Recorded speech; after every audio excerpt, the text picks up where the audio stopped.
अस्सलाम वालेकुम everyone, I hope you guys are doing well. Welcome to another video. आज की वीडियो में हम ये डिस्कशन करेंगे कि भाई कनाडा का सारा प्रोसीजर क्या है, यूएसए का सारा प्रोसीजर क्या है। बिकॉज मुझे बहुत से स्टूडेंट मैसेज कर रहे कि शायान भाई should we go to Canada या should we go to USA. ये वीडियो थोड़ी लंबी होगी लेकिन मैं आपको अपना 6 इयर्स का एक्सपीरियंस बताऊंगा यूएसए के अंदर and almost 1 year experience now in Canada. Because मैंने दोनों मुल्क देख लिए हैं, दोनों स्टूडेंट वीज़ा प्रोसेस मैंने खुद कर लिए हैं। सो नाउ आई नो कि ओके आपको बेस्ड ऑन योर प्रोफाइल किस कंट्री के अंदर जाना चाहिए। देखिए, फर्स्ट ऑफ ऑल हम यूएसए पे आते हैं।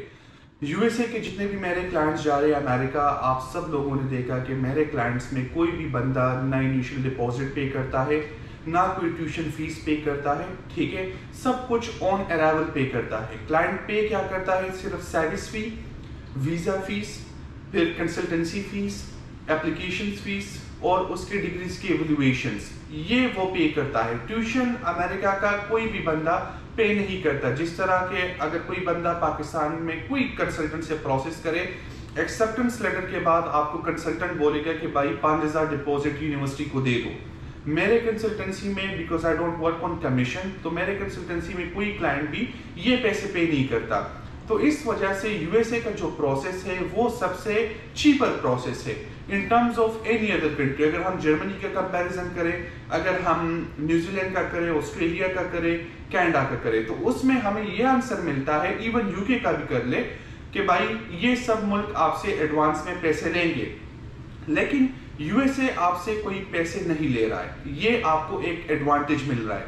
अब ये एडवांटेज आपको मिल गया, फिर जब मेरे क्लाइंट्स जाते हैं अमेरिका, वो करते क्या है, मैं उनके लिए इंस्टॉलमेंट प्लान ले लेता हूँ। इंस्टॉलमेंट प्लान क्या होता है भाई? इंस्टॉलमेंट प्लान ये होता है कि अगर फॉर एग्जांपल एक स्टूडेंट का फीस आ रहा है $15,000 पूरे साल का, एक सेमेस्टर का $7,000 उसका फीस आ रहा है, तो मैं क्या करता हूँ, मैं यूनिवर्सिटी के साथ बात करके उनको ये बता देता हूं कि ये स्टूडेंट आपको क्वार्टर फीस पे करेगा या हर 2 महीने बाद आपको इंस्टॉलमेंट देगा।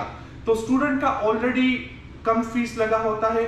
जब वो पहुंच जाता है अमेरिका तो उस पर कोई बर्डन नहीं होता कि मैंने अभी 20-30 लाख यूनिवर्सिटी को देना है। बिकॉज वो 4-5 लाख यूनिवर्सिटी को देकर अपनी जिंदगी अमेरिका के अंदर शुरू कर लेता है। Now this is the cheapest route, because ये मैंने डिस्कवर किया। बाकी के कंसल्टेंट ये नहीं करते।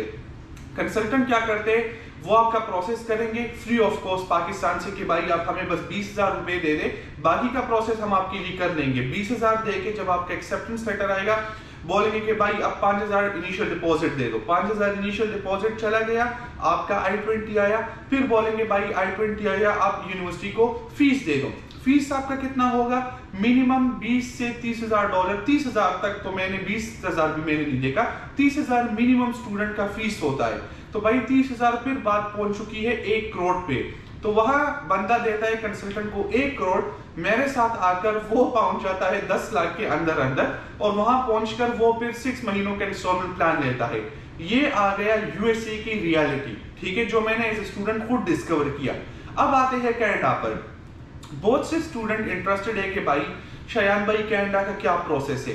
देखिए, फर्स्ट ऑफ ऑल अगर आप देखें, मेरे कनाडा के क्लाइंट्स को एक्सेप्टेंस लेटर मिल चुके हैं। ये रहा एक एक्सेप्टेंस लेटर, ठीक है। ये जो क्लाइंट है ये मास्टर्स का क्लाइंट है, इसको एक्सेप्टेंस लेटर कनाडा से मिल चुका है और इसके बाद अब उसका आगे प्रोसीजर होगा। इसके अलावा पहले इसके बात करते हैं, फिर दूसरे क्लाइंट पे आते हैं। कनाडा के प्रोसीजर में हमने इस क्लाइंट के लिए किया क्या, सबसे पहले आप पे करते हो यूनिवर्सिटी एप्लीकेशन फीस, वो चला गया, ठीक है।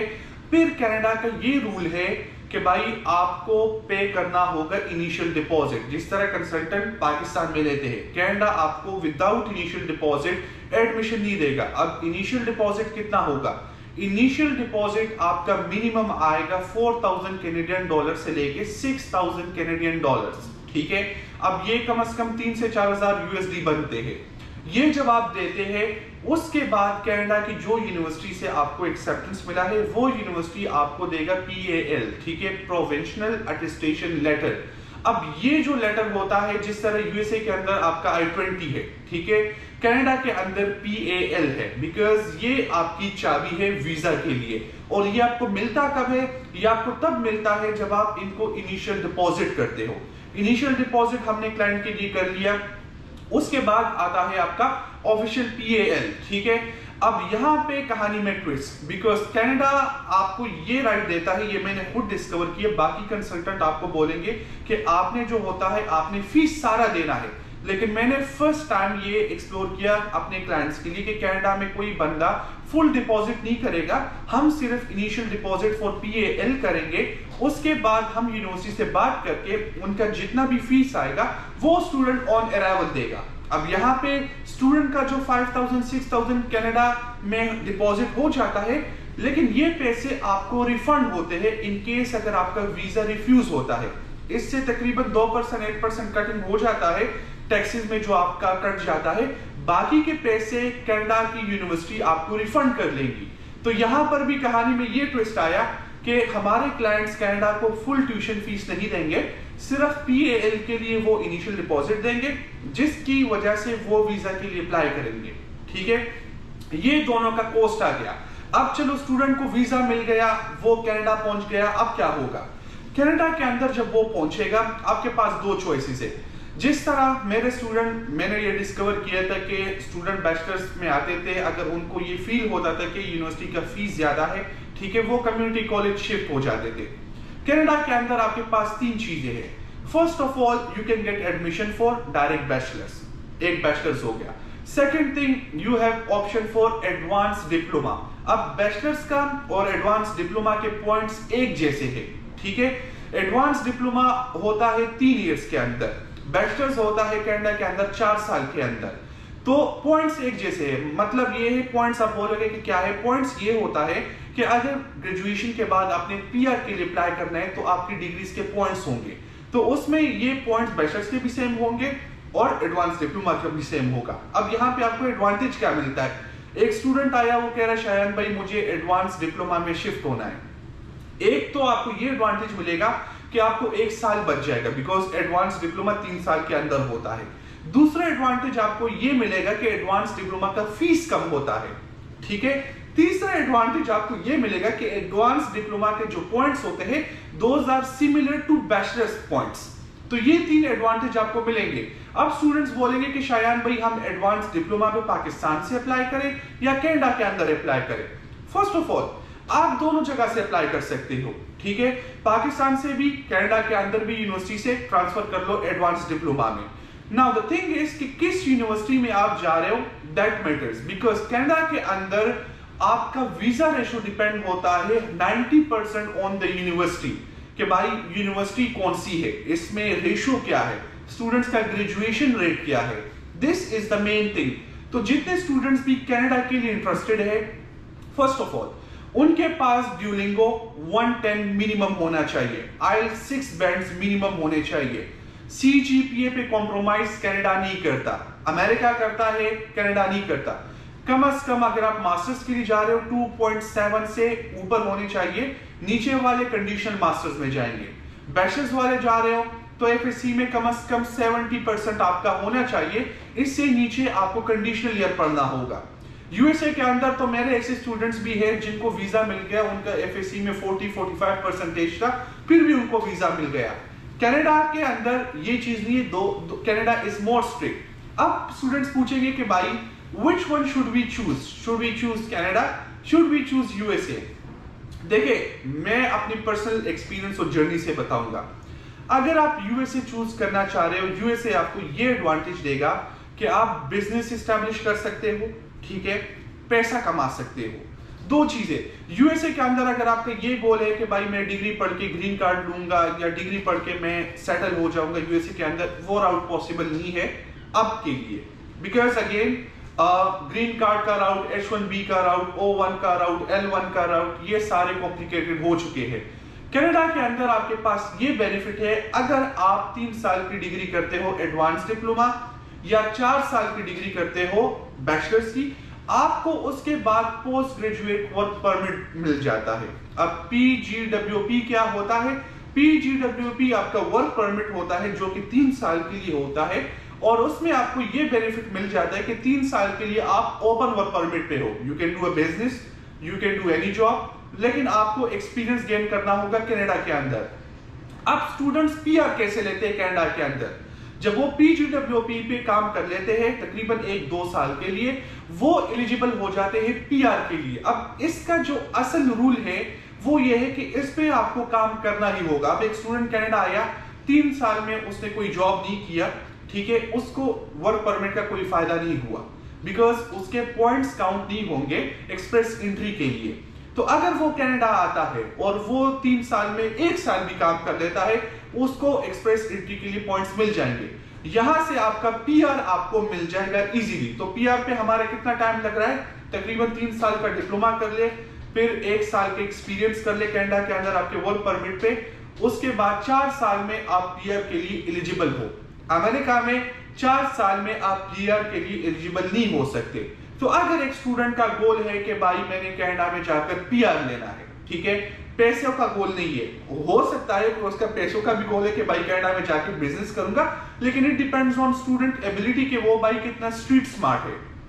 अगर एक स्टूडेंट मुझे बोलता है कि भाई शायान भाई अमेरिका जाके अपॉर्चुनिटी हमें ज्यादा मिलती है, बिल्कुल ज्यादा मिलती है, you have a lot of opportunities in America, आप एक अच्छा खासा बिजनेस खड़ा कर सकते हो। कनाडा के अंदर आपको थोड़ा स्ट्रगल करना पड़ता है बिकॉज कैनेडियन करेंसी थोड़ी कम है कंपेयर टू US डॉलर्स। तो US डॉलर्स में आपकी कमाई ज्यादा होगी। देखिए, ये तो हो गया हमारा PR तक काम कि USA के अंदर पैसा है, बिजनेस है, कनाडा के अंदर पैसा भी है, बिजनेस भी है, लेकिन पैसा थोड़ा कम होगा। अगर आप मुझसे पूछे कि भाई शायान भाई आपके लिए कौन सी जगह बेहतर है, देखिए मैं दुनिया में कहीं भी रहूं, मैं टर्की में रहूं, कनाडा में रहूं, दुबई में रहूं, मेरे पीछे USD डॉलर्स आएंगे बिकॉज मेरे सारे ई-कॉमर्स के स्टोर अमेरिका के अंदर है। तो I am earning in USD and I am living in a cheaper country. That is my personal goal. बहुत से स्टूडेंट्स के अलग गोल होते हैं। अब यहां से ये राउट हमारा हो गया। अब आते हैं भाई कि कमाई किस मुल्क में ज्यादा है, स्टूडेंट कितना कमा सकता है। देखिए, जितने मेरे क्लाइंट्स अमेरिका के अंदर है, कोई बंदा अगर इस पे कमेंट करे, हर क्लाइंट अमेरिका के अंदर $3000 से $3500 कमाता है। अगर कोई मुझे कमेंट करे, मेरे क्लाइंट में कोई कमेंट करे कि शायान भाई it's not possible to earn $3000 in America as a student, मैं बोलूं कि कैसे पॉसिबल नहीं है। हर बंदा, एक नहीं, एक दो नहीं, हर बंदा कम से कम $300 से $3500 कमाता है। अगर ये भी नहीं तो $2500 आप कर ले, जिसमें उनका सारा एक्सपेंस भी कवर होता है, उनका ट्यूशन फीस भी कवर होता है, उनका लिविंग स्टैंडर्ड भी कवर हो जाता है। कनाडा के अंदर अगर आप एज ए स्टूडेंट आते हो, आप कितना कमा सकते हो, जो कि मैं अभी कनाडा के अंदर हूं, तकरीबन 8 महीने मेरे हो चुके हैं। मेरे पर्सनल एक्सपीरियंस से अगर आप कनाडा में एज ए स्टूडेंट आते हो तो आप $2500 से $2800, अगर आप बहुत हार्ड वर्क करो तो कैनेडियन डॉलर्स आप कमा सकते हो $2500 से $2800, $2500 से $2800। अब इसमें जो ट्विस्ट है वो ये है कि कैनेडियन डॉलर्स अमेरिकन डॉलर्स में कम है। तो अगर आप $2800 या $2500 कमाते हैं, वो USD बनेगा तकरीबन 1800-1700, 1700 से 1800 US डॉलर आप एज ए स्टूडेंट यहाँ पे कमा सकते हो। हाँ, मैंने कुछ स्टूडेंट्स देखे जो कि ऑलमोस्ट 2500 USD कनाडा के अंदर कमा रहे, लेकिन वो मेहनत ज्यादा करते हैं। फर्स्ट थिंग, तो ये आज का जो मैंने वीडियो आप लोगों के लिए बनाया कि अगर आप कनाडा का प्लान आउट कर रहे हो, अगर आप USA का प्लान आउट कर रहे हो, देखिए मैंने जो रास्ते आप लोगों के लिए निकाले वो पाकिस्तान में किसी के साथ भी नहीं है। पाकिस्तान में आप USA का जाके, मैं आपको खुद पर्सनल ऑप्शन देता हूँ, किसी कंसल्टेंट को बोले कि भाई मैंने अमेरिका जाना है, 50 लाख से 70 लाख तक आपका बजट आएगा। फर्स्ट थिंग, मेरे क्लाइंट्स में कोई बंदा बोले कि अभी तक अमेरिका में 1 साल हमारा हो गया और हमारा 70-80 लाख लगा है, पॉसिबल ही नहीं है, because I find out the most cheapest way. अब कनाडा का भी मैंने ये अपना होमवर्क किया, ठीक है, मेरे जो क्लाइंट्स के एक्सेप्टेंस लेटर आए हैं वो आप कनाडा जाएंगे, जब आएंगे यहाँ पे इंशाल्लाह तो फिर मैं उनसे अपना पर्सनल एक्सपीरियंस पूछूंगा कि okay how is survival in Canada. अगर आप मुझसे पूछे इन कंक्लूजन, अगर आप USA जाना चाहते हो, फिर मेरा ये एडवाइस होगा हर स्टूडेंट को कि कम से कम 3 अटेम्प्ट्स USA के लिए दे। 3 अटेम्प्ट्स आर मस्ट। 3 अटेम्प्ट्स के बाद भी अगर आपका वीजा नहीं लगता, then change your route, move to Canada. Canada में एटलीस्ट 1-2 अटेम्प्ट्स आप दे, ठीक है, 2 अटेम्प्ट्स आपने दे दिए, कनाडा का भी नहीं लगता, फिर आप अपना राउट चेंज करें टू यूरोप। फिर भी आपको पता नहीं कि यूरोप कैसे जाना है, मुझसे राब्ता करें। फिलहाल जितने भी स्टूडेंट्स कनाडा का प्रोसेस स्टार्ट कर रहे हो या USA का कर रहा, they can send us a message on consultancy with Shayan. और इंशाल्लाह हम उनका पूरा हेल्प कर लेंगे। आई होप कि this video will help you a lot और इसमें जितने भी आपके क्वेश्चंस हैं वो सब कुछ क्लियर हो जाएंगे। तो इंशाल्लाह मिलेंगे नेक्स्ट वीडियो में। Don't forget to subscribe and like my channel इंशाल्लाह।